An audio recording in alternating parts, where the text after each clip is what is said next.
Susan Egan here to tell you about my new CD, The Secret of Happiness, coming out on LML Music, and the music video we shot using one of the songs from that album.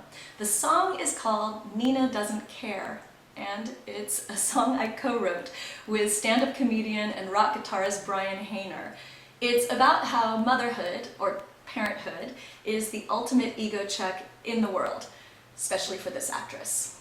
We shot it using both animation and live action in order to tell the story. And thank you to BroadwayWorld.com, whose idea it was to share this behind-the-scenes footage with you so you can see how we put it all together. Enjoy! Nina doesn't care if I was once a star. She just pulls my hair as I strap her in the car. She's never seen me soar, charm them with a song. Once an ingenue, to her I'm only mom. When I'm on stage, it's like I walk on air. Nina doesn't care.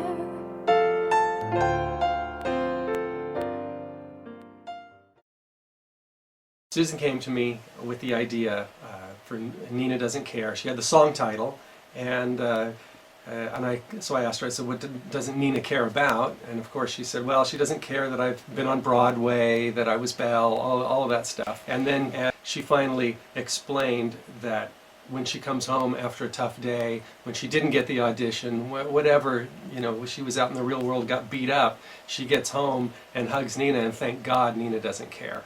And that's, the hair on the arm stood up. So I kind of got busy and wrote the bulk of the song based on, you know, the bell, da da da da da, and that was kind of the melodic motif, an homage, if you will, or just plain stealing, if you want that too.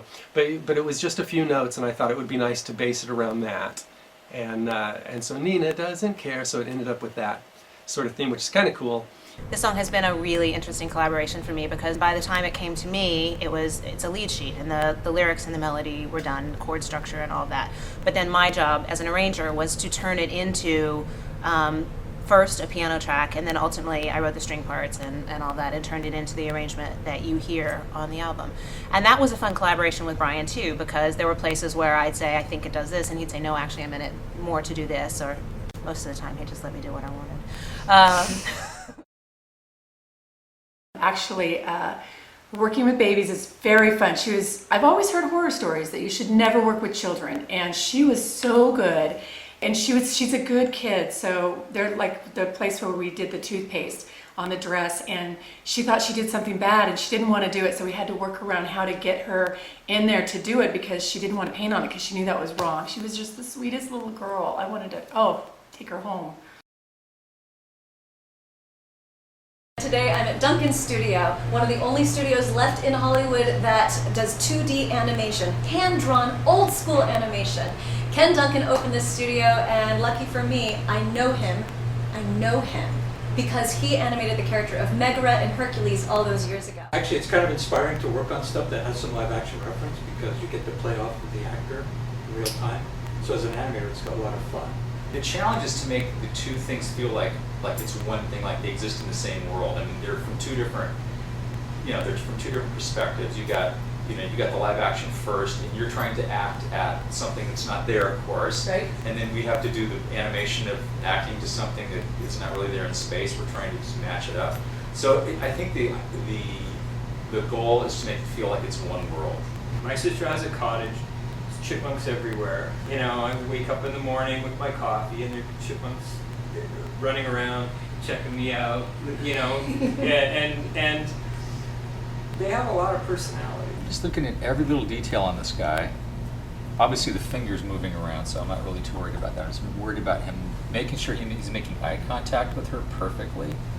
After the rough animation is done, we scan it and we bring it into a digital program and we paint it, and then we move those painted images to a compositing department whereby we can overlay the live action and we can change the colors even further, etc., and add special effects. We can see the live action. So the bird level, I can actually move it around. So if it's not aligning properly with the finger, we can actually track it.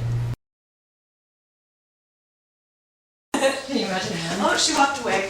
Wait a second. Back to one. Back to one.